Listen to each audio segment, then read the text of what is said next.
the health system is drenched in law. It's everywhere.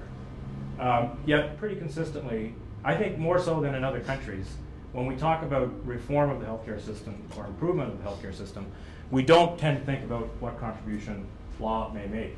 We often talk about how law is a barrier to making the system better.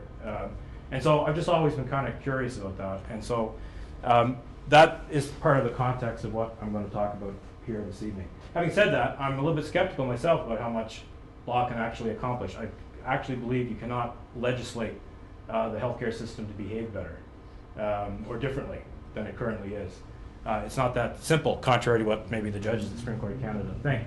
And so that's why the title, the subtitle of a very large topic, Medicare and the law, is playing with a fuller deck, because law isn't the ultimate source of the most important answers. Okay, so here's a sort of an overview of what I'm going to try to argue. We've got a number of persistent problems. I could make a long list. The three that I've sort of had most direct involvement with are primary care reform in law, patient safety in law, and waiting times in law. And so part of the suggestion is that maybe there's something underlying those problems and others which has to do with the way we're governing the healthcare system, as opposed to looking at those in isolation. The suggestion is that maybe our system needs a nudge from outside in order to make progress on those and related issues. Maybe also within the healthcare system, there's a role for legal instruments to play in improving the performance we get from the system and the clarity we have about what performance we want from the system. And the other suggestion is that courts can play a role, and a more constructive role, and they seem positioned to play, if that is the focus, improved governance in the system, as opposed to a judicially prescribed specific outcome, number of MRIs, amount of time it takes to get a hip replacement procedure. And the last suggestion is, and this is very speculative, that maybe the relationship between governments, in particular in courts, can become mutually reinforcing if the court's focus is on good governance as opposed to specific outcomes. Okay, so some comments on performance of the system, governance, and accountability. So three issues that I've already mentioned. I've done work on two. Probably everyone has heard of Chaoulli, but in the wake of Chaoulli, it's really hard to do health law in this country without sort of talking about waiting times in law. It kind of draws you like the moth to the flame. Patient safety and primary care. And you know, if you go back through a long series of reports, they've all been identified as things that we need to do better on. And they're quite interrelated to each other in that progress on any one of these is part of the solution to the other two, and can open up opportunities in terms of dealing with the other two. So they're related in that way. And the other relationship that I believe they have is this relationship of being issues of long standing. And so what the underlying pattern I'm referring to is there seems to be very significant consensus about the things you do to fix these problems. And there seems to be a lot of shining examples of successful implementation of those things. Just read the series of Health Council of Canada reports going back to 2004, 2005. Lots of consensus about what you do to appropriately manage waiting times, what steps we should be taking to reduce medical error or treatment error. Great examples of success, but yet a limited uptake across the system, right? And so we end up talking about great examples, not overall system-level successes. And so maybe there's something underlying the way we govern our system that accounts for that, right? That's the suggestion. And so what do we identify as the usual suspects? First always is lack of political will, lack of resources, incentive structure is not right. All the structures are wrong. In other words, there's lots of barriers preventing us from doing things. And then, you know, the privatization argument is the model is inherently wrong. You know, it's inefficiency, and it's bound to be inefficient. And therefore, that's the source of the problems. The one underlying sort of diagnosis is always, it's become very popular, is accountability. There isn't enough accountability, or we have the wrong kind of accountability. And so I'm suggesting that there's something in the system. Maybe our system isn't worse than other systems in this respect, in terms of its ability to effectively govern itself and to achieve objectives. my point would still be that apparently it may not be as strong as we would want it to be. And so we need to do more than to compare it to other systems. We need to try to accurately identify and solve whatever is in our system that's preventing us from being more effective in achieving these objectives, as well as being clear as to what we think the objectives are, which I think is actually a core problem in our system. And the latest report of the Health Council of Canada about our progress from the accords that were signed in 2003, 2004, I find that very disturbing. And the most disturbing thing about it is there hasn't been follow-through on the agreement and commitment to make clear commitments as to what level of access, for example, we would provide to different medical procedures. So we need specific solutions to those kinds of problems, but we need a system that has a more robust ability to solve problems on an ongoing basis, and especially in an integrated way. So it seems that change, improvement can happen within our system, but it's difficult to have it happen within our system. Maybe it's a very simplistic conclusion, but one conclusion I draw from that is maybe the system as a whole can usefully use some pressure, some accountability from outside. And the courts are in the business, in the way we govern our country, in instituting accountability. So maybe the courts are a logical place to look in terms of that nudge from the outside.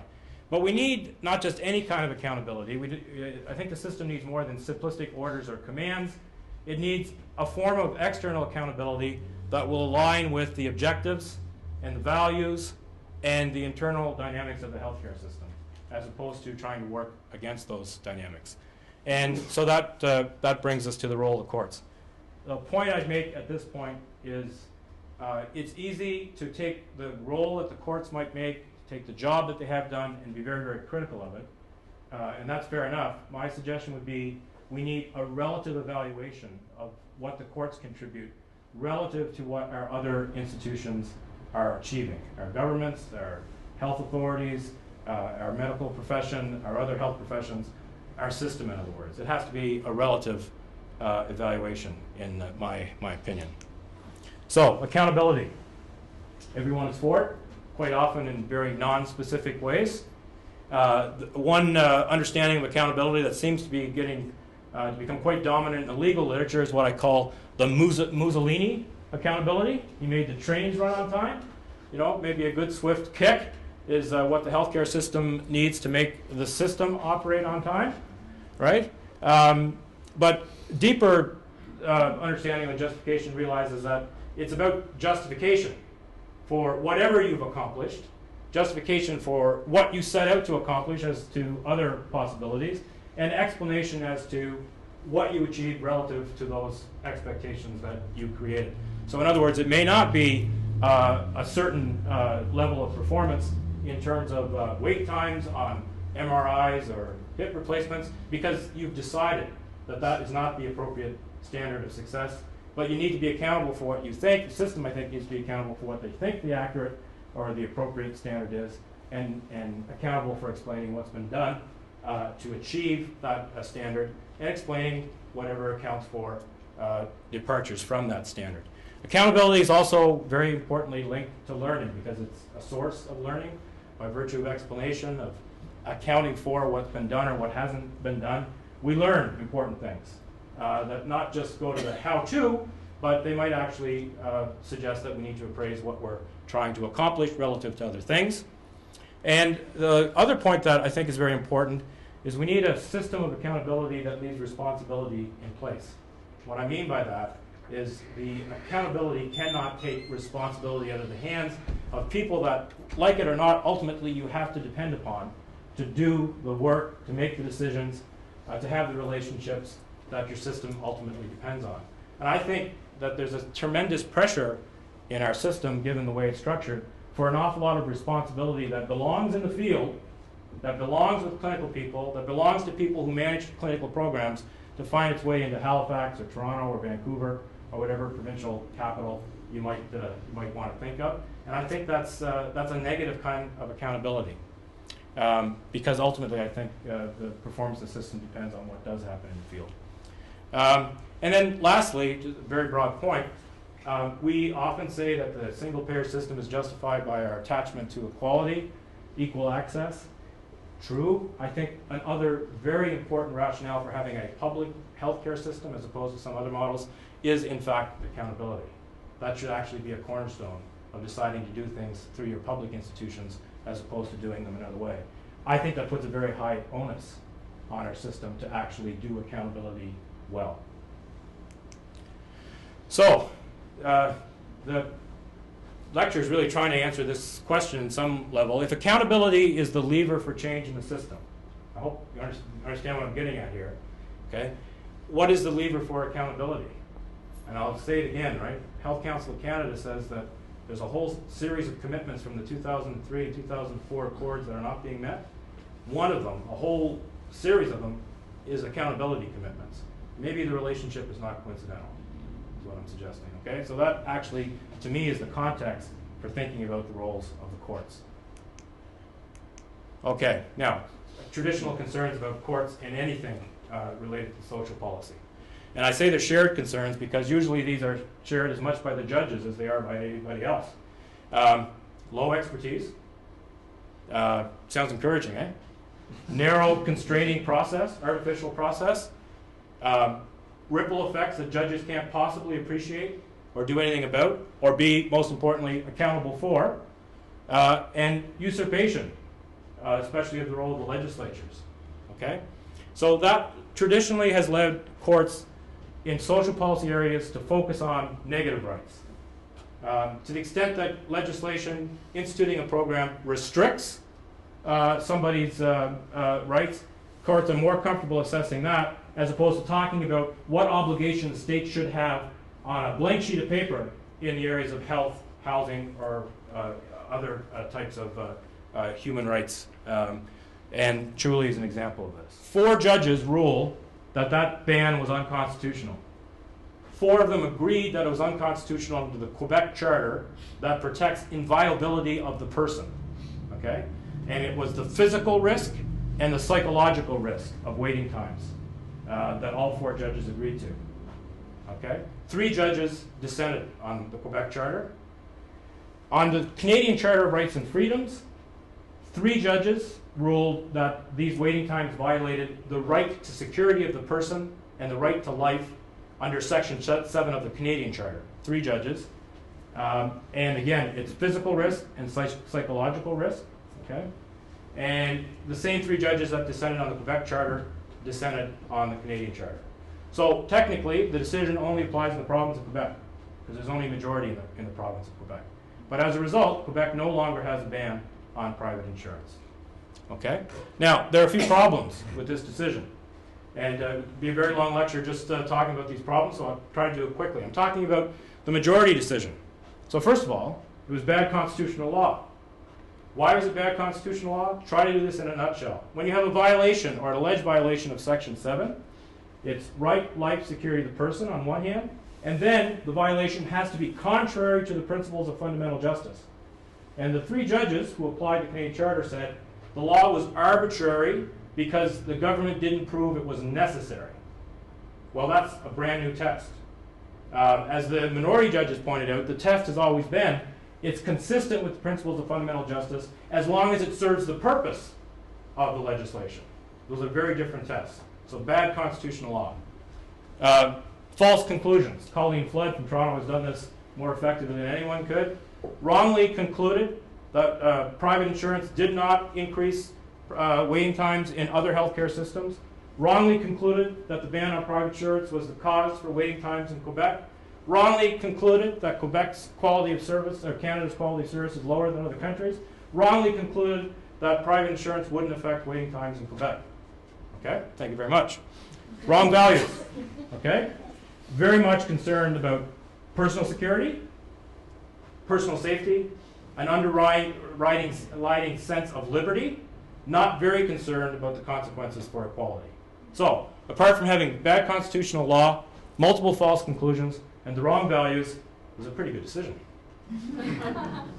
Now, the minority, just to add on a little bit, going back to those issues about the traditional concerns for courts and social policy, it told the majority, you have preempted a public debate, it's none of your business.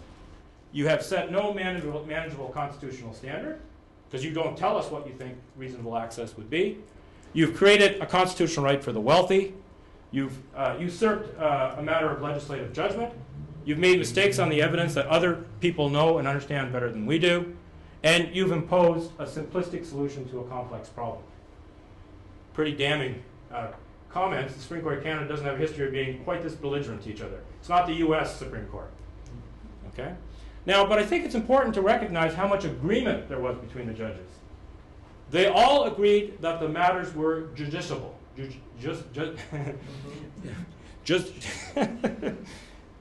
That they were appropriate matters for judges to hear. Now, this is important because that was a large part of Quebec's argument, that you couldn't even intervene in this, right? Because it was just too political, too policy-oriented. All of them agreed that Section 7 applied. Now, that's also important because there was some view leading into Chaoulli that Section 7 was only for legal administration, right? Well, all the judges agreed that's not true. It applies to all legislation, including legislation that deals with social policy. All 7 judges and most of the judges in the lower courts agreed that security of the person and the right to life were actually being jeopardized. Okay? They disagreed on the principles of fundamental justice, but they all agreed that the physical and psychological anxiety was such that there were breaches of protected constitutional rights. And they all agreed that this principle of arbitrariness, that the majority, or 3 judges interpreted as being necessity, they all agreed that that principle applied. Now, where's the disagreement? Is the test necessity, or does relation to, does it contribute to the objective? They disagreed on the evidence, and then this is the part that I want to focus on. Without ever being explicit about the fact that they were disagreeing on this, they consistently disagreed on what they said the purpose of the ban on private insurance was. The first quote is from the judges who said there was a violation. They consistently used language that emphasized quality. Okay? Quality of the public system was what was being protected. The dissenting judges, or the judges that thought there was no violation under either charter, consistently spoke only of equality. Now, where this matters is if you're assessing the purpose against those objectives, it's easier to find that a ban on private insurance is consistent with the objective of equality than it is to find a ban on private insurance is consistent with the objective of equality. I'm not saying that means the majority is right. I'm just saying it's a different question. It's more of a self-fulfilling question if you think the objective is only equality, is what I would suggest.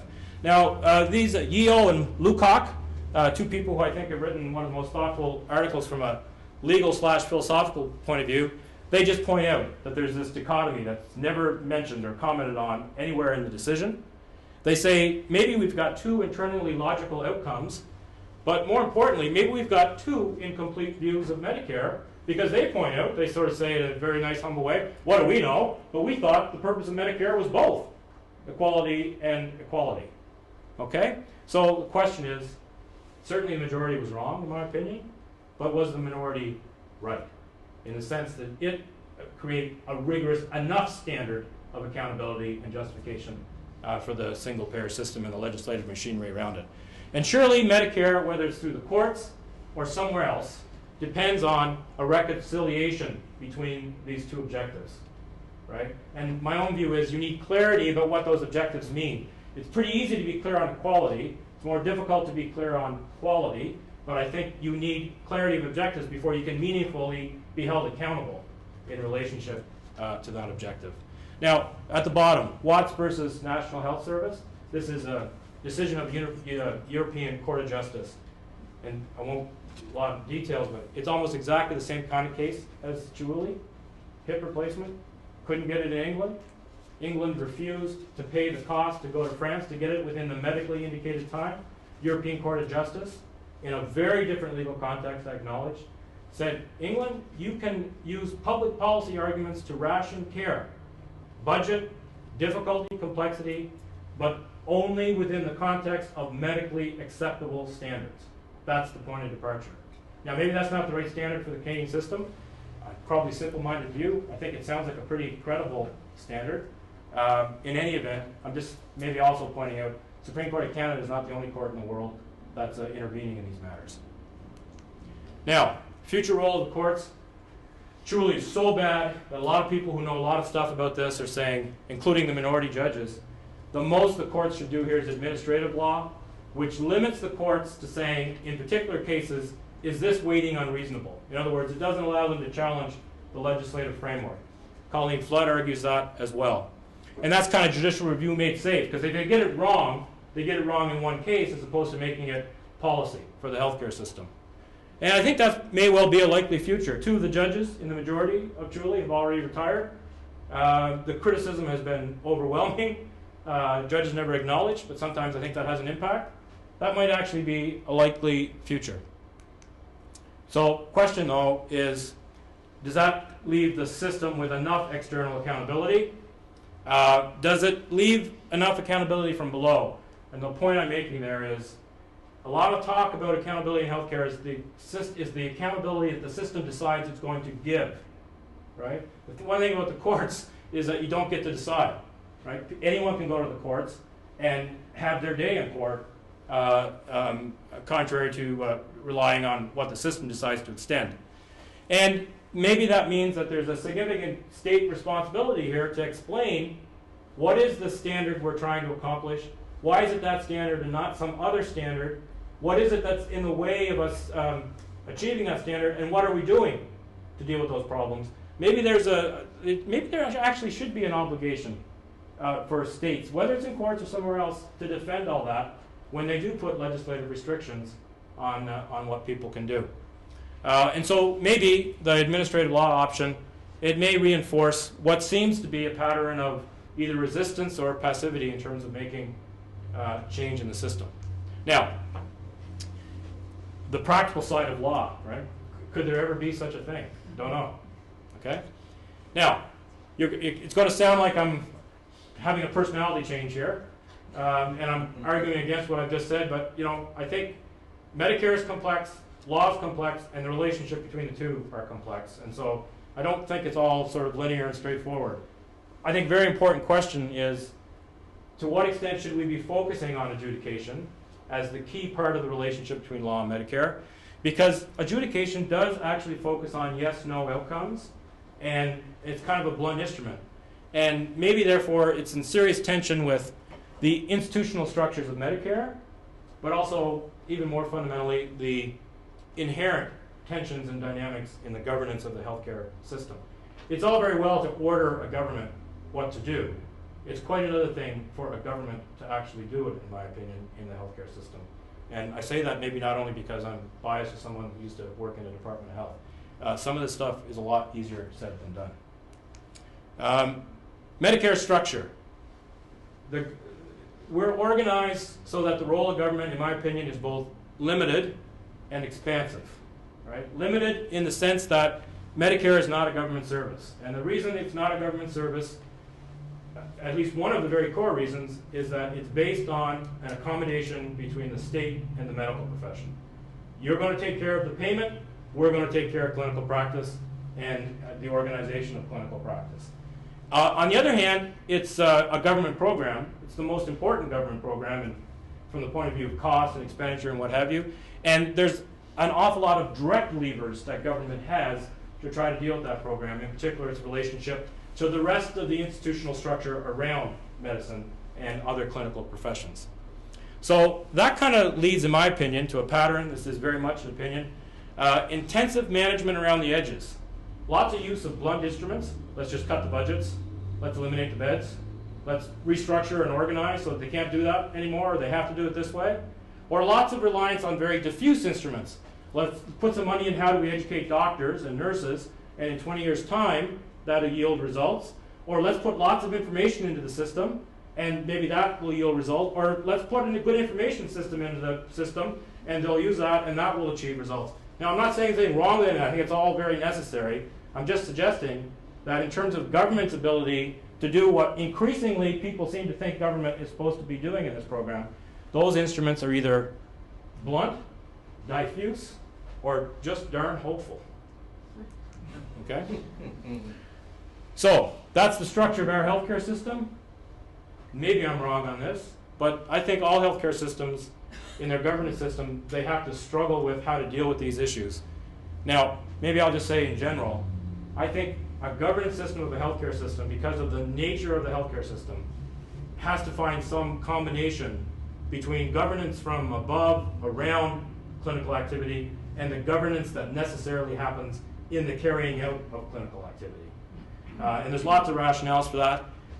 Doctors and other clinical professions have a knowledge and an understanding of what they do that I think it's very hard for non-clinical people to have. It's very hard for non-clinical people to take responsibility for that, even if they can understand it. I think self-governance, I describe it as embedded because we think it's based on legislation. My view would be that maybe the legislation is actually reflecting the self-governance rather than the other way around sometimes. It's a natural system of widely distributed governance. There's authority and ability to make things happen or stop things from happening all over the place in the healthcare system. Nodes of power around every corner. Those nodes of power are often concerned with their incomes because most changes do have some implications for income somewhere in the system. And then the other thing that I think from a governance point of view we haven't tried to lever enough is the deep, deep culture of commitment and the commitment to science and knowledge and evidence that I think exists at all levels through the system. So, now, these are statements are made very dramatic way. I mean, what I'm trying to get at is a certain understanding of management, which emphasizes control, direction, hierarchy. And my view would be that the Canadian government, notwithstanding the institutional structure of Medicare, is probably no better positioned, or the Nova Scotia government, to manage the system, to take direct responsibility for the management of the system than any other government is. I think there's also lots of proximate reasons for that, right? If you look into how we structure our public service, the direct relationship of our public servants to our politicians, there's lots of things that I think hinder effective management of the system at the governmental level.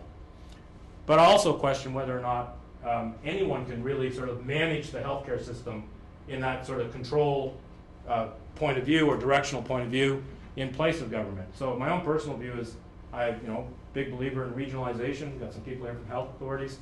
I think some of our expectations around regionalization were unrealistic. I don't think we did it here or other places as we said we were going to do it, and that's hampered it somewhat. But in terms of what you can do by shifting that non-clinical management from one level of public decision making to another, I think in some ways we were unrealistic. The other side of it is, I think, you still need a system to achieve your community's policy objectives in respect to healthcare. You can't sort of abdicate that responsibility. And so the key is processes of governance that allow you to do that. And my last point here is, I think there's an opportunity here to actually do things in a way that emphasizes that it's not government governance that we decided on in Canada, that it's public governance.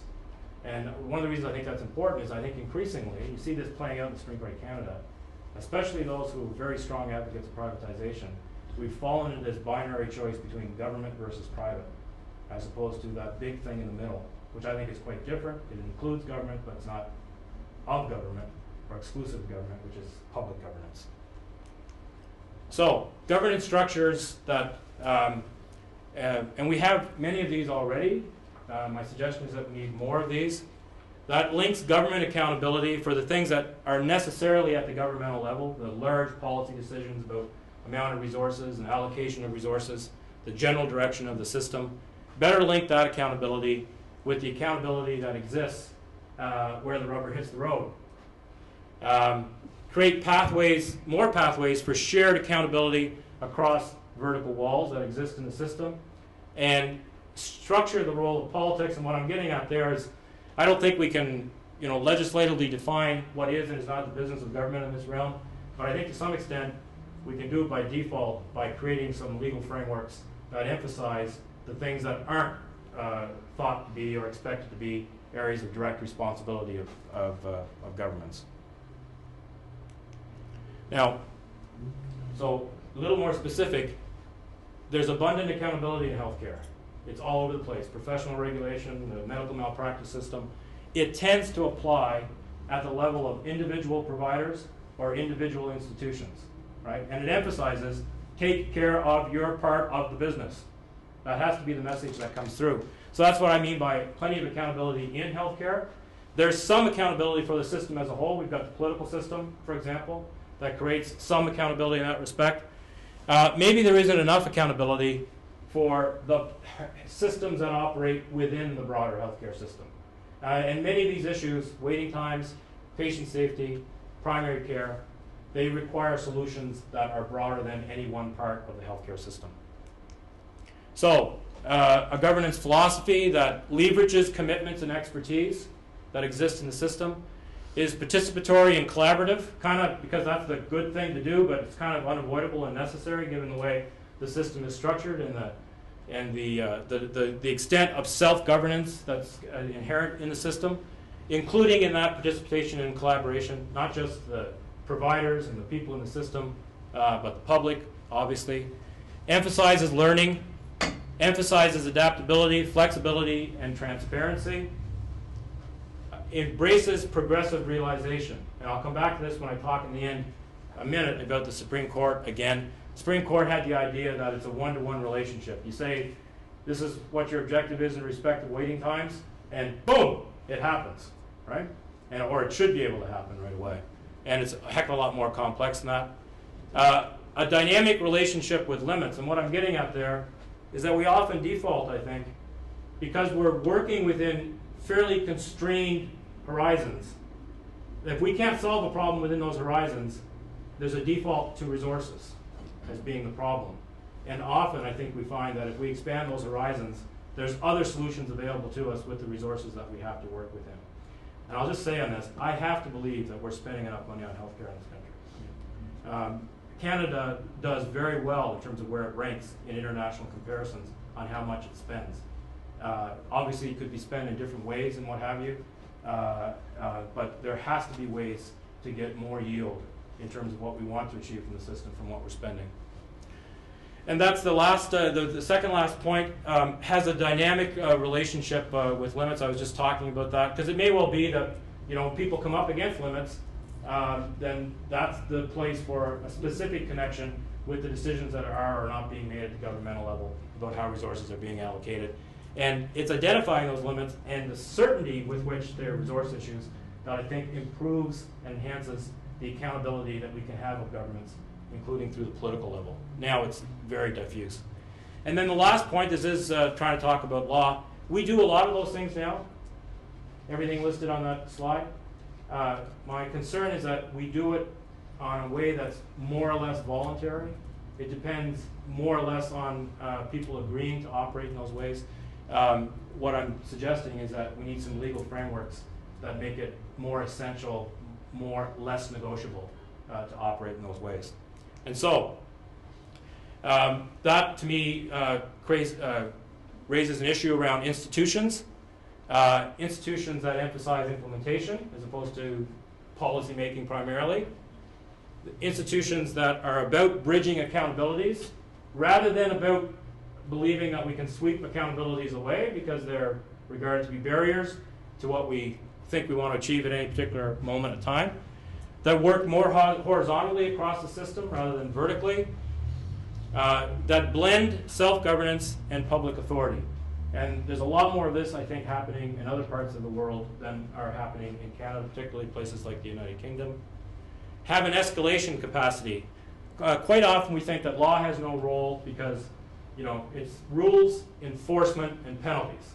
And a lot of that machinery doesn't play very well in the healthcare setting. It's very difficult to hurt people in the healthcare system without hurting yourself, right? There's a core dependency. But, you know, there's something to be said for just persistence and presence in terms of encouraging the types of behavior that you want to encourage. And I think it's quite often, not always, but necessary, and it's quite often useful to have someone who has legal authority, structure, the status of law, the machinery that goes with law in terms of making sure that there's that level of persistence and continuity in terms of getting people to work together and work in ways that you expect them to work. So some examples. And there's examples of this, every one of these going on in Canada. My suggestion is simply, I think that we need more of this, but also we need to identify an emerging attitude to governance or philosophy to governance that lies behind these institutions. So institutions that focus on particular diseases or populations. Cancer Nova Scotia, for example. What about an institution or a set of institutions that focus on the care and social needs for the elderly, for example. Wait time commissioners, read the Health Council Canada reports. That seems to have had an impact in the jurisdictions that have used it. Somebody that has the authority of an office, centralized process. Not that they're ordering people what to do, but it's a focus for activity. People pay attention. Quality and safety agencies, we have those now in about 4 or 5 different provinces in the country. A system of professional regulation as opposed to what we have historically, which is a series of separate statutes regulating separate professions. Charters of rights in healthcare. And one model that I've always been quite taken with is the New Zealand model, where you have a charter of rights that's enforced by an independent complaint body. In other words, it's not a complaint body that belongs to an institution or a particular profession. And the emphasis in those rights are not to the specific outcome, wait times, for example, but you are entitled to care that involves collaboration between healthcare providers, for example. And then a complaint mechanism that I think encourages focus on that.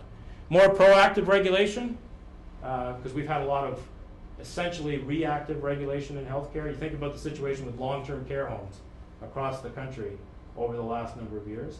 You think about the inquiries that are going on in New Brunswick and Newfoundland about patient safety. I'm not a big fan in the sort of police and the inspectors, but maybe we need a little bit more audit and oversight in the healthcare system so we can identify some of the systemic causes for those kinds of issues in anticipation. Apology and redress laws that allow it easier for people to express accountability at the service level as opposed to allowing it to go somewhere else where it becomes more difficult, including the courts. And then both the United Kingdom and Denmark, and it's too detailed to go into, but both have tried to create national learning systems, a set of institutions that are in the business of trying to work together to ensure that the system overall is not just getting information passively, but is actually engaged in a system level learning exercise.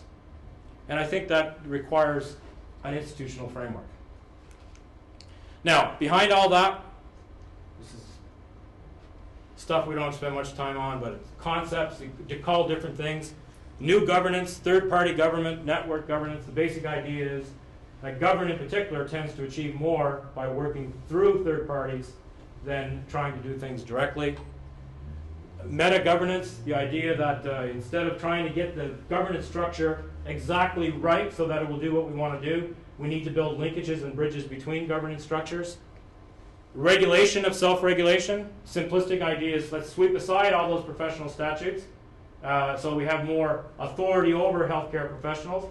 Maybe the more complex, more nuanced view is let's put a layer of accountability on top of or alongside what is currently in place underneath those statutes. A system of triple loop learning, learn at the site, learn at the immediate context of the organization. What is the mechanism for making sure that learning extends through the system as a whole? And then experimental governance. We've had a lot of experience, I think, in Canada with what I'll call macro level experiments, right? Which I think are very dangerous. Privatization is a macro level experiment. It's a throw the switch kind of solution. And that by itself for me is a reason for concern about it. The possibility I think we have by focusing on that middle level of the healthcare system is that we can do some experimentation in a reasonably risk-controlled environment. Rolling standards. Instead of thinking about standards as necessarily this is what we're going to accomplish, and doesn't matter what we learn after today, this is what we're going to try to accomplish, making sure we create those standards in a way that anticipates change as we learn through trying to achieve those standards. And then I think the underlying concept here is a concept of justice. This is brings it into the legal realm, that emphasizes process and relationships and the building and maintaining of processes and relationships as much as it does the final specific technical outcome. Now, just how's that contrast and align with where we are, what the system is currently structured as? I think it thinks of collaboration as not being different from law, but law as an instrument of collaboration. It's not an instead of.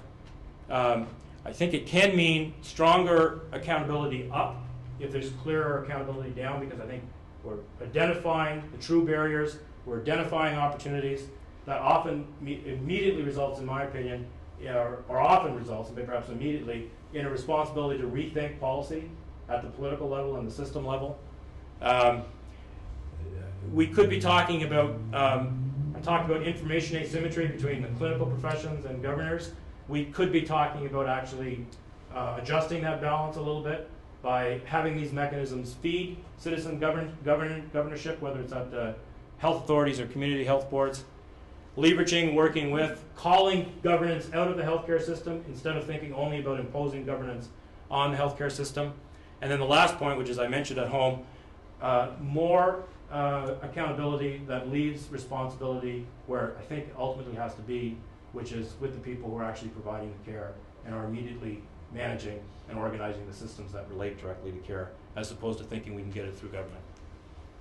So it's a shift from governance to management, maybe a shift from political governance back towards public governance, building some bridges between the traditional regulatory models we've always had in the healthcare system, especially professional regulation, institutional regulation, drugs and medical machinery regulation, and what increasingly we have is accountability for everything, right?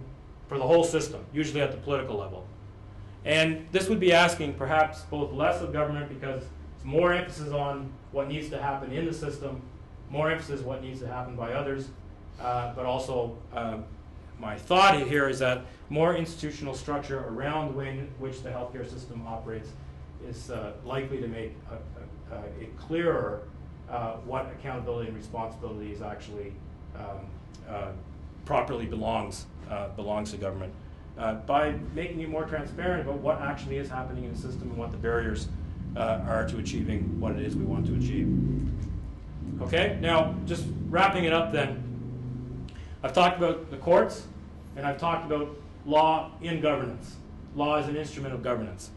And so just here at the end, a few thoughts about, can those two things be connected? Okay. So one possibility is to think about how we might align accountability for governance to improve the governance of the system overall, including through the development of additional institutions of governance. And that institutional development ultimately has to rest with government at some level. And improving accountability in governance, in the way we actually conduct the governance of the system. And then the third point is, while confronting passivity or resistance to change, if in fact that's what we have in the system, more of that then is optimal. So, talked earlier about the weaknesses of courts, the strengths. Okay? Everyone's entitled to participate. Courts aren't accessible to everyone, that's a problem, speaking of accessibility. But everyone is entitled to participate. There's equality among participants. We may not like what the Dr. Chaoulli or Mr. Zeliaktis represented, but they were on equal terms with the Quebec government in the Chaoulli case. Compared to certainly political accountability, this is structured, deliberative, analytical accountability. Courts are independent. Sometimes that's a good thing. Maybe it's not always a great thing, but it's nevertheless one of their, we regard generally as one of their strengths. And there is a very strong emphasis on justification and rationale. We can criticize the Supreme Court of Canada in such excruciating detail because they wrote such excruciatingly detailed, long opinions. Okay. So back to Chaoulli. Now there's an article by someone who I think is a very thoughtful article, Alana Klein, Judging as Nudging is what she called it. And this is about the decision that the Supreme Court of Canada might have given in Chaoulli. And her suggestion is, maybe what they should have focused on is not the static relationship between the ban on private insurance and the quality or equality of the system. Maybe what they should have focused on is what is the government doing to make that ban achieve the objectives that the government said it exists to achieve, right? Okay, what are you doing to make sure it's not just a theoretical relationship with the quality and equality in the system, but you're actually making, what are you doing to actually make sure that that connection is real in practice? And what she suggests is, you know, an emphasis, because of the consistency with the values that are in the Charter, an emphasis on a mode of governance, an approach to governance, which I've just described for you, which she calls democratic governance. Democratic in decision-making within the healthcare system, democratic because it's connected to governance of the healthcare system, both by governments and other citizen governing bodies. And therefore, the question is, could conditionality of the legislative limitations on people's rights that you need to have in place if you're going to have a single-payer system, could that conditionality depend on the effectiveness with which the system is actually being governed, the steps that are being taken to improve the governance of the system? And so it shifts the focus from specific rights to healthcare to a right to a process of governance. And I think it's critical that that would have to be linked to a sense of what the objectives are, clarity as to what those standards were, which allows then clarity as to what are the inhibitors, what are the barriers, what are you doing to achieve or remove those barriers. And just to be clear, I don't think that necessarily means that the Constitution guarantees any particular level of access to any particular procedure. What I'm suggesting is it might demand clarity about what is the standard of access that we're going to provide to those different procedures. And that leaves open all kinds of rooms for argument. And the reason we're not choosing another standard is we have these many other objectives that we're trying to achieve. And that approach could very much maybe be the reconciliation between quality and equality that I pointed to earlier. Now, what would that mean for governments? A different approach to litigation. By all means, let's bring the evidence about what does or does not happen in Denmark and Australia and England. But let's also maybe bring argumentation about this is our healthcare system and this is the steps that we are taking to make sure that it's governed effectively as it can be. And oh, by the way, here are the complexities that we have to deal with. Maybe that could create an incentive to better govern, in part so that that kind of argument can be made to the courts. Maybe if the courts were more focused on process and the governance process broadly, that would lessen some of our concerns about the role of courts in social policy. And maybe that could actually lead to a strengthening of government's hand within public health care, because what Chaoulli certainly does is it creates a very strong bias for governments to default out of public health insurance towards privatization.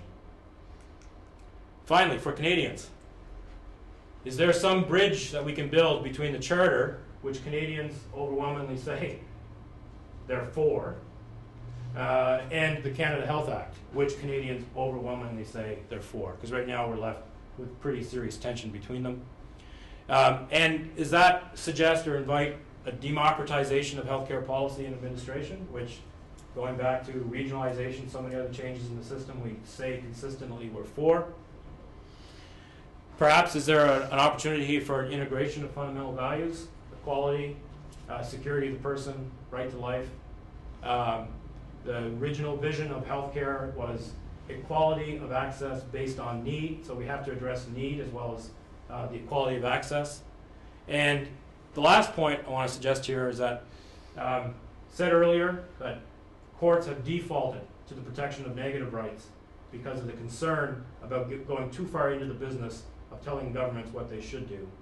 If courts shift their focus, if they're invited to shift their focus in this area to the overall process of governance, is it possible that they could actually also play a useful role in elaborating positive rights, not just in respect to the services that we currently include within Medicare, but a spectrum of social rights that often are every bit as important from a health status point of view as access to medical services are within the Medicare framework.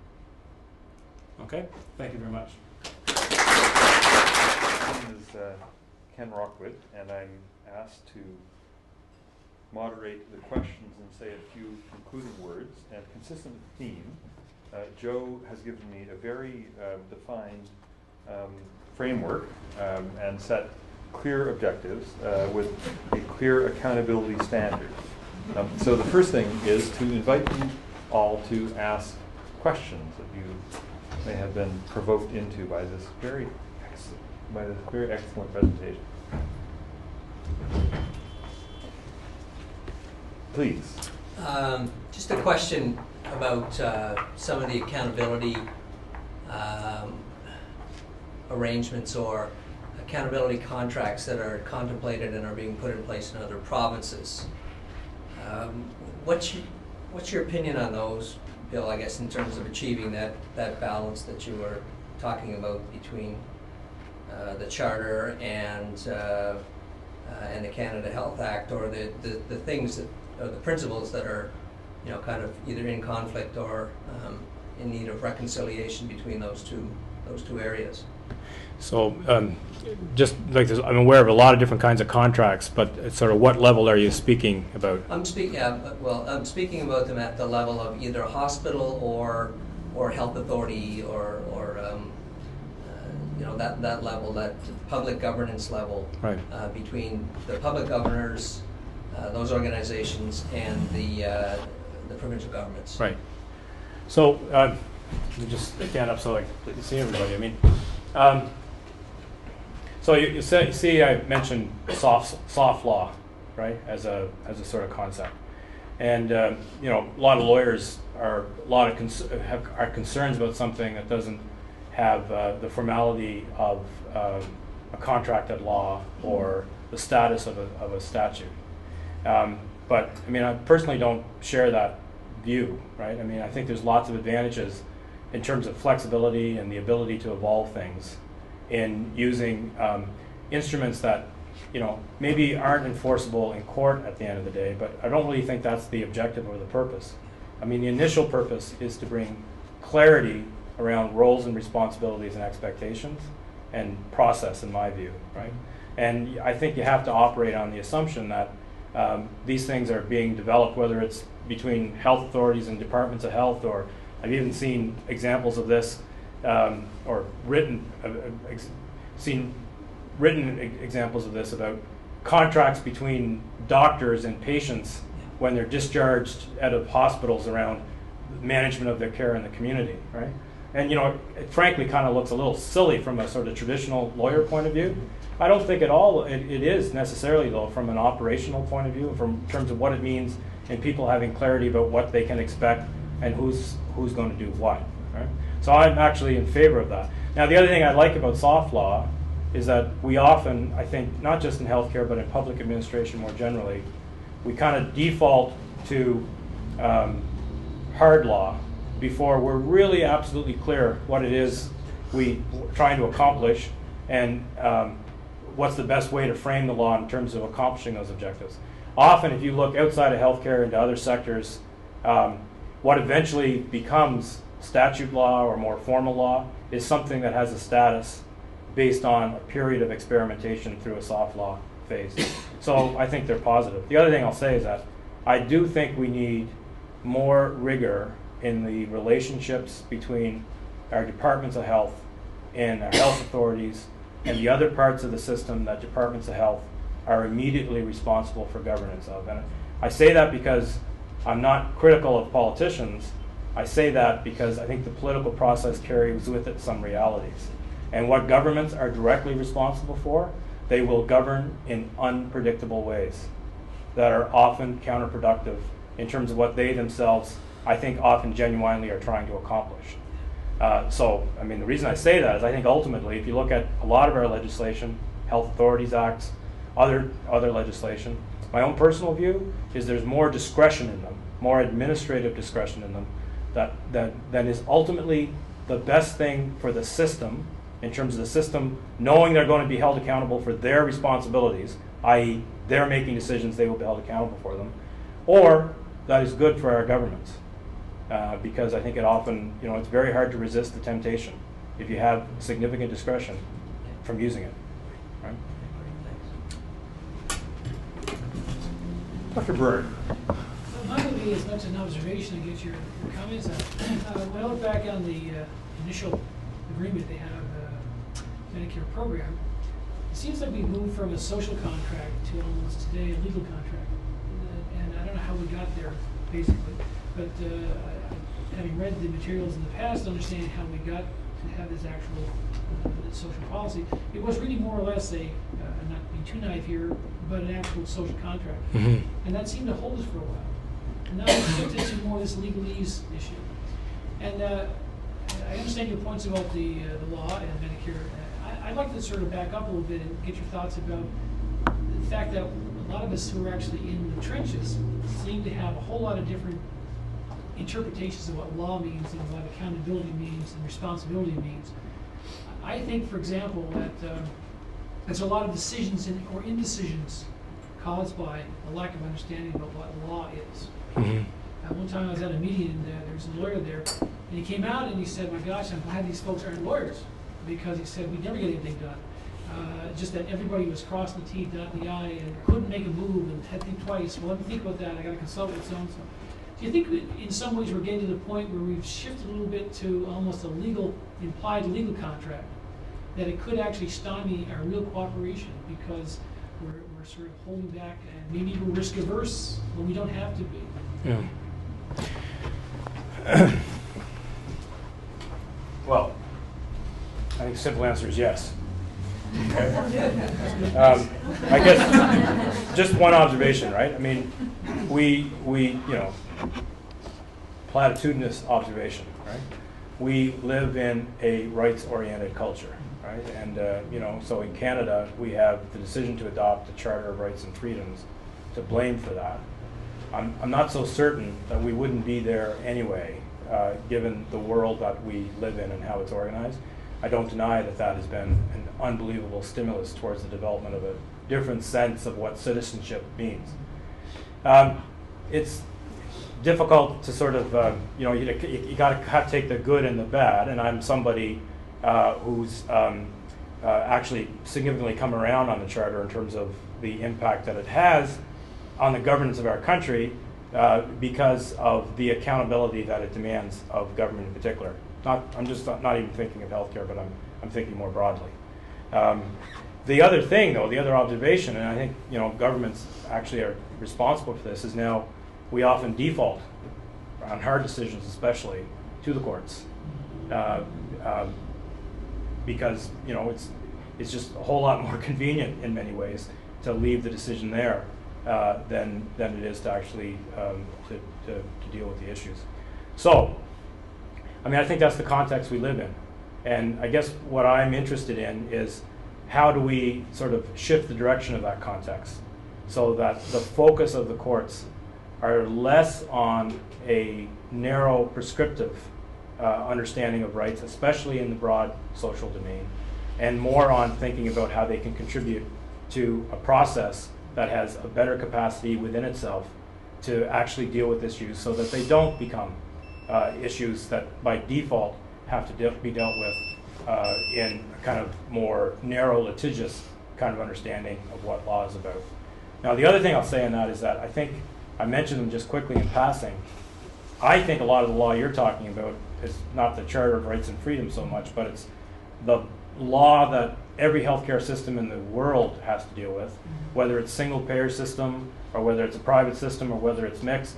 It's the law around medical malpractice issues, it's the law around professional regulation, it's the law around institutional regulation, so on and so forth. And I think actually that we spend an awful lot of time in this country talking about the law of Medicare and not nearly enough time talking about those bodies of law from a broad policy perspective, as opposed to just talking about them in the narrow context of what they were specifically designed to do. So apology laws and redress laws, for example, not the end all and the be all, but those are attempts to use law to try to create more of a scope in clinical practice for people not worrying so much about what a court will or will not say about a kind of frankness with someone that's been adversely affected by the course of their treatment. So I guess what I'm saying, Joe, is that I agree with you, can't wish law away, And I think there's ways to change law that can actually be part of the solution. Joe, one of the accountabilities I have is that I'm on call tonight, so if I can get myself in chair, and I will. You can. Doctors. I didn't have that listed, actually. So.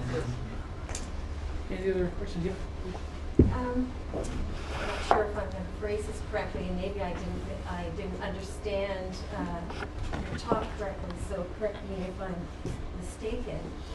But I seem to think that you're saying that perhaps the law should be used to create more democratic structures and processes within healthcare, perhaps similar to the efforts in the UK. Am I on the right track? Yeah, on the right track. Okay. And you said at the end that the law, whoever, should be invited to do that. And I'm just wondering who might be the catalyst to create that invitation. Because Right. this is the first time I've publicly heard Right. any talk about Right. this. Maybe I'm just not talking to the Well- right people. Because I'm kind of peripherally aware of what's happening in the UK in terms of democratization of their structures. But there doesn't seem to be any kind of political will here to do it, nor is there any kind of upwards will from the people to do it. I don't, I'm not sure that we're there yet. And I'm just Well, wondering what your thoughts yeah. are on that. First of all, just an observation. I mean, and maybe I'm just way off base on this, right? But I think one of the concerns I have around the sort of public discussion around healthcare is that the focus on waiting times in particular, and I think the focus on patient safety is going to get larger in the wake of the public inquiries that are going on. And if we don't do something about patient safety, there's only going to be more of that. That the sort of public discussion is becoming a very technocratic discussion. It's very much how do we squeeze more out of this system to make sure that we achieve a kind of undefined expectation that people have. And in part, it's undefined because we're not being very clear about what is a medically indicated waiting time. When are you really at risk, right? And I think it's the wrong way to go, just in terms of the not just the focus on those issues relative to all kinds of other issues, but I think actually it's counterproductive, perhaps, in terms of accomplishing those objectives. Because I think what you need to start with, you need to continue to have, is dialogue around what are the choices, right? What are the instruments we have available to implement those choices? What's the opportunity cost? What else could we be working on? But instead, I think the dialogue is encouraging and reinforcing the focus on specific areas of concern. Okay, so that's kind of I hope you see the relationship to what the question you asked. And I don't think you're off base, and I agree in the direction that you're moving. But I'm just wondering, I don't see any pressures other than from you of how to move in that direction. Well. So where are the other pressures that are going to help you get there? But to some extent, my point is, I guess we don't like the courts, but we're not particularly pleased with what the governments are doing. I think we need to think creatively about what we can get out of all our institutions. And so, a big question that comes, right, is what approach are governments going to take to the next Chaoulli, okay? Now, I'm not criticizing Quebec, because I think any government would have argued it the same way, and I was saying this earlier to Dr. Rockwood. Quebec did not argue that they were providing this standard of care and it was adequate. They argued we can't provide that standard of care, and that standard of care is unreasonable. Right? Now, I think there's a serious problem there. I think actually tactically it was a wrong way to go, but the more serious concern I have is that's kind of where our governments are pretty consistently. And I think we actually, whether it's government or somewhere else, we need accountability for these are the objectives that are reasonable to accomplish. Anything beyond that is not just something we couldn't accomplish, although if that's the argument, let's hear it. But I think the more important argument is it would be irresponsible for us to try to achieve anything beyond that, because we have these other priorities, many of which are actually more important to the health of Canadians than whether or not you wait 3 weeks or 6 weeks for that particular procedure. So what I'm getting at, I guess, is I think governments need to think, how are they going to argue that next case in front of the Supreme Court of Canada? They could do the same thing, which I've just summarized it for you, and which rests almost entirely on what does the evidence show about how systems perform if they have this model of financing versus that model of financing. I think that's a bit of a crapshoot. And I also don't find it very satisfying because, again, I was talking to Dr. Rockwood earlier on this. I probably don't understand this, but I think there's so many variables that play into the performance of a healthcare system other than the model of financing. I'm not arguing with the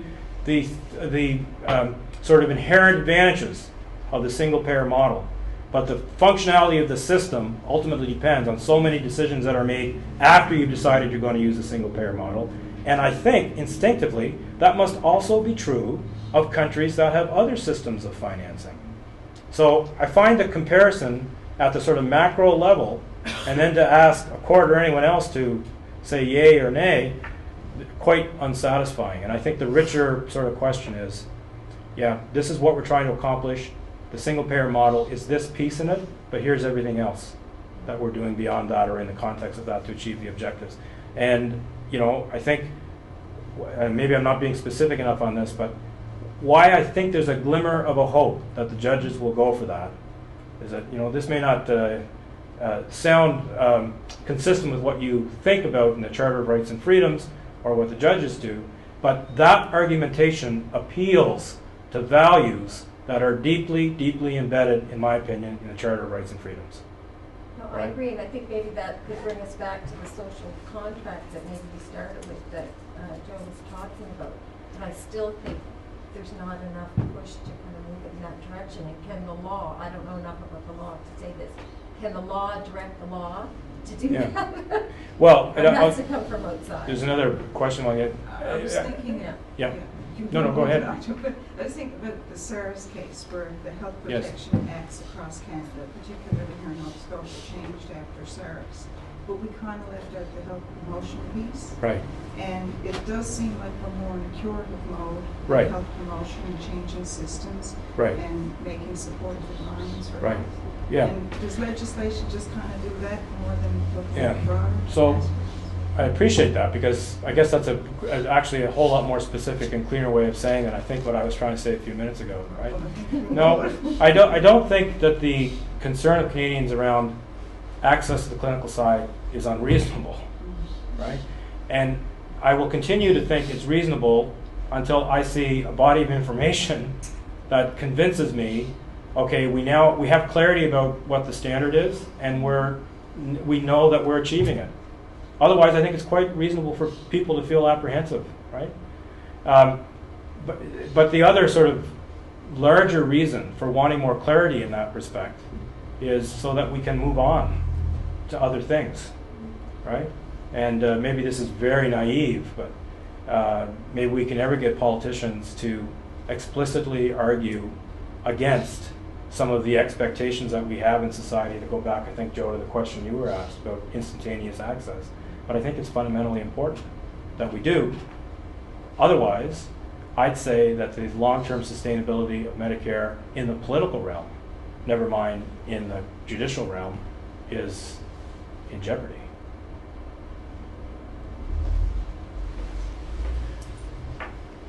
Go ahead. I was just going to take a little bit of issue with what you just said around not believing that Canadians were inappropriately demanding of the level of health care. Right. At least I think that's an issue around which we need to have considerable dialogue, because in my experience, that is becoming more and more of an issue. The whole issue of appropriateness based on need. Yes. I would say even in the last 5 years has become a huge specter in this whole thing. Right. And one of the major issues, one of the things that Chaoulli did not look at, nor have a lot of the wait time strategies looked at, is the whole issue of appropriateness you know, social need and all of those Yes. kinds of things. So we have people now who have a very elevated level of expectation for the system, Right, and we're really not able to meet that. So right. I don't know how we measure that, we haven't done it Yeah. yet, but it's a dialogue that we're going to need to have. No, and I agree with that completely, right? I think our vulnerability is in the absence of clarity that links not just to the expectations that people have from watching, you know, ER or whatever, Yeah. but that links to questions of appropriateness and feasibility and, you know, actual medical requirement, then the dynamic is only going to become stronger, right? So the case I referred to in England, I think is interesting because in my view, and I think it's played out this way in England, initial reaction was, oh my goodness, right? We cannot conduct rationing unless it's consistent with, you know, medical opinion about what's required. But then the flip side is, well, beyond that, of course we can. Do you hear what I'm saying? Right? Yeah. So it's a clear, so that may not be the right standard, but the value in having a standard in that context is it's focused on prohibition, right? But it also, by definition, is an authorization, Yeah. right? Yeah. And, you know, my own view on care guarantees, right? Which, first of all, I don't have a whole lot of confidence in them as mechanisms. And I think the way they've been rolled out actually reinforces the culture that you're talking about. But I'm also thinking that, you know, they also work in the other way, right? Depending on the content of the care guarantee, they send a very powerful message that this is what you're entitled to, not that expectation that you might otherwise have, right? Yeah. Question there. Yeah, that was, and starting down a similar piece, but to pick up on your comment, I guess it's a question related to tactics. The people that ultimately have to make decisions to affect some of these changes are all dependent on millions of people who have expectations that are blown out of Right. So to enable them to make those decisions may take some tactically placed decisions from the court system.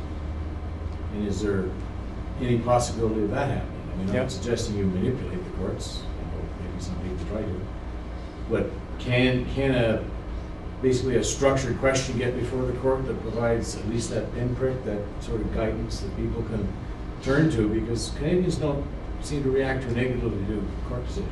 Yeah. Well, I guess the first thing I'll say on that, it's not just the courts, right? And this is not about pointing fingers, but I think, you know, I'm kind of repeating what I said to Peter. Governments, in a sense, are suffering from having taken on an awful lot, right? And some clarity about what governments are not claiming to be responsible for could be helpful.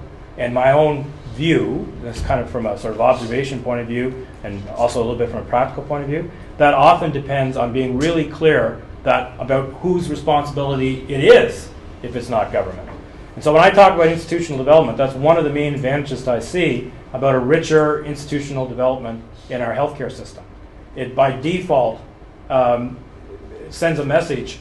You know, you can't say specifically, precisely, these are the things that are governmental, but you can say that it doesn't include those things. Some of those institutions are institutions that I think can achieve the kind of clarity that Anne is talking about in terms of what's appropriate and what's feasible. In many ways better than government can. And I think that actually works to government's advantage in that political dynamic that you're describing about. On the judicial side, I'm kind of repeating what I said about the Watson National Health Service case in England, but I think that case actually cuts both ways. In the way that Chaoulli doesn't, because Chaoulli implicitly endorses the drive-through expectation, right? That you should be able to access healthcare like you can buy a, you know, sofa. Right? And, you know, I think the judges are to blame for that first and foremost, but I do think there's something about the way the case was argued as I described earlier. So if through the way cases are presented and argued, if the courts could actually take a more balanced approach that emphasized the process and the complexity, while nevertheless making it clear that governments, you do have an accountability here to achieve whatever you think is the reasonable standard, I think that could play a useful role in, as I said, strengthening government's hands in some of the dynamics that politicians have to deal with. All right, well, I think I'll take the privilege of the chair to ask the final question. If you take your point about the role of the court to guarantee a process of governance and not be tied to a specific outcome. At the same time, public institutions are particularly susceptible to multiple accountabilities. So I think, for example, of a very obvious thing that a group I know is trying to accomplish right now, which is to not have 32 specialists try and work out of 9 patient offices. Mm-hmm. So you could think that from an accountability standard, but efficiency and access and all that sort of stuff, that the rate limiting step shouldn't be the space in which someone is seen. Yet at the same time, at the CDHA, and God bless CDHA and all who sail on her, they're caught with multiple accountabilities right now. So there's union contracts in terms of whether or not the obvious remedy to stay late for the 9 rooms can be used. And there's, because of the whole history of environmental illness, there's an accountability in respect of whether you can paint a wall or move a wall and those sorts of things. So it becomes massively complicated. So would you imagine a role for the court in which the process might acknowledge a hierarchy of accountability? So you say, the major purpose of healthcare is to provide healthcare to the people who are there. Do you think it would work like that, or is that just going to be one of those intractable problems to which no one can have an answer, much less the courts? Yeah. Well, I guess the latter. One point for realism. No, I don't see the main role of the court should not be whether the court focuses on rights, like the hard rights, what are you entitled to, or the process that governments are using to make the rights accessible to people. The focus of the courts should be on acceptability, reviewing what governments have decided to do as opposed to prescribing what governments should do in either areas. Okay, I think that's the nature of judicial review, whether it's in constitutional law or administrative law, especially when it comes to social policy. And I guess the other thing I would say is I shudder to think what we might end up with if the courts instead went into an exercise of actually creating the elements or describing what the elements of a governance process should look like, as opposed to validating that a process that has been created by governments or by governments in partnership with healthcare system satisfies whatever standard of the court decides that it wants to apply to it. The other thing I'll say is, and this is not very helpful either, I'm afraid, but the world is complex, right? One of the things I like about the idea of creating institutions, networks is the word that comes to mind, that sort of deal with a slice of the healthcare system, a continuum of care, for example, whether it's a particular population or a particular disease condition, is that it can be a more diagnostic activity than the kinds of structures that we normally use in public administration or have traditionally used in public administration, which is pretty much a linear one. You decide in advance what you want or you don't want. You design a set of fairly rigid institutions, including law, and you try to impose them on reality. And you give people the job of connecting the gap between reality and the law or the institutions that have created. I think if we have a set of institutions that are more fluid, and more flexible than that, you're not going to make those problems go away. But I think you first of all have maybe a better chance of managing them in a more consistent way and developing a kind of capacity to manage them in a consistent way. Or maybe all you're just doing is you're actually extracting those issues that arise consistently. And therefore they float up to the level of policy. So collective agreements, right? You see Romano, you see Kirby, you see all these people, a line or two about the way in which collective agreements are barriers. No detail. Probably partly for small p political reasons, but also because I think it's very difficult to actually get a reasonable body of information as exactly where the rub is between those frameworks and institutions and the operation of the healthcare system or any other system you want. I think if you had a body of institutions that actually are systematically identifying those problems, then they're more likely to be identified as policy issues, and that feeds into whatever mechanism or process you then have for dealing with those, whether it's collective bargaining with the unions, whether it's the next time occupational health and safety laws are being written up, whatever the case may be. That's no guarantee, but I think there's some prospect of success or progress in that direction. Yeah, and certainly ties in with the justice as process principle Yeah. that you outlined, with which I disagree. But in any event, I see.